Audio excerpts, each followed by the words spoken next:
Been thinking about my old roommate a lot lately, Ken Tippins.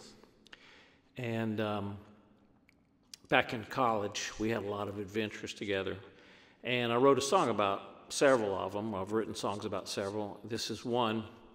Ken and I were coming back one Sunday afternoon, and his car overheated, so we pulled in. There was a Sinclair station on 11E right out of Knoxville.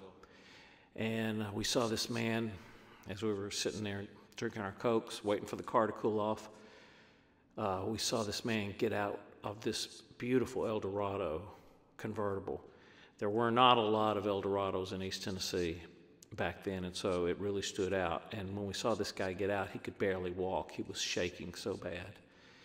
And Ken had a Carson-Newman sticker on the back of his car, and he noticed it, and he came over and struck up a conversation with us.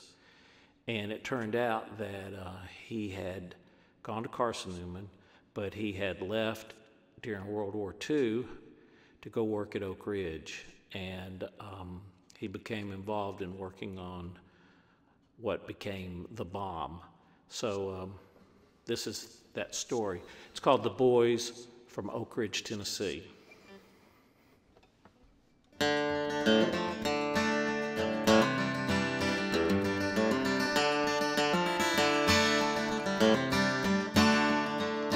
All those years ago on a Sunday afternoon in May, we were driving out of Knoxville back to school.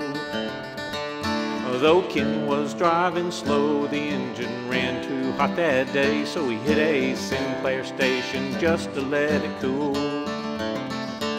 We sat in the shade and drank our Coca-Colas, watched an Eldorado pull up to the good lead free.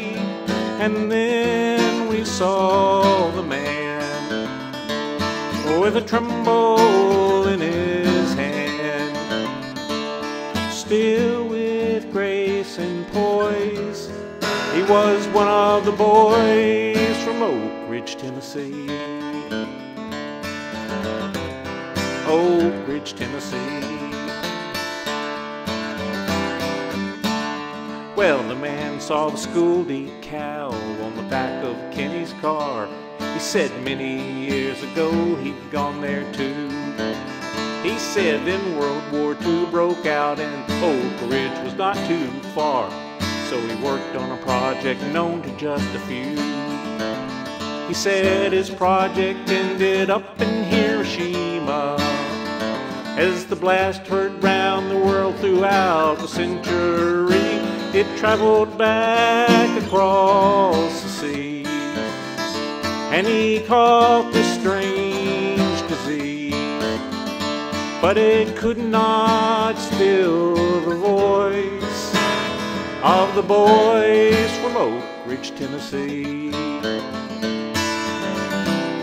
Oak Ridge, Tennessee.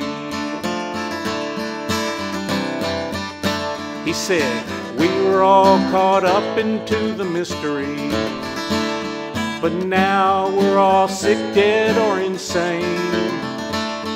Our legacies become a part of history, with a mark of blood beside our names, beside our names.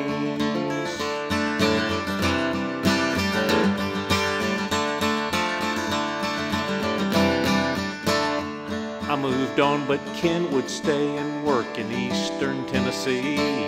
He specialized in psychiatric care.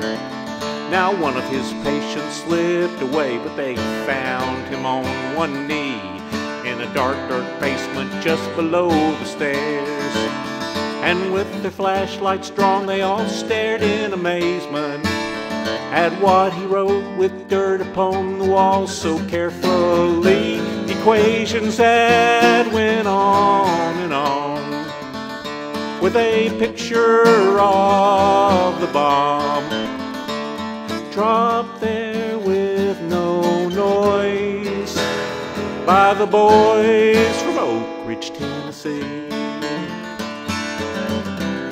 Oak Ridge, Tennessee.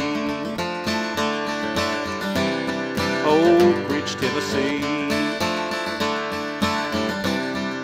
Oak Ridge, Tennessee.